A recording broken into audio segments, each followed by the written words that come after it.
में जियल मुश्किल भइल, अब जख्म ई दिल के फील भइल।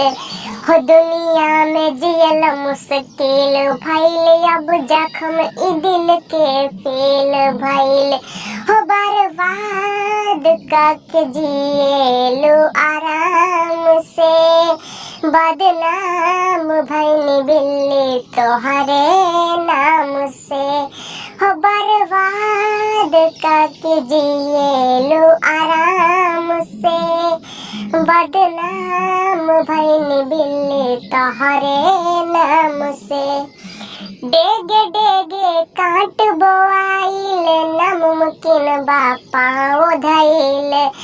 अपने खास देखल ना चाहे, प्यार के दुश्मन लोग भइल।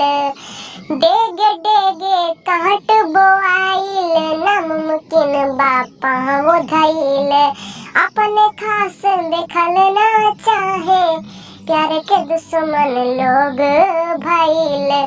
तू सलामत रह जी रही राम से, बदनाम भइल रानी तोहरे नाम से।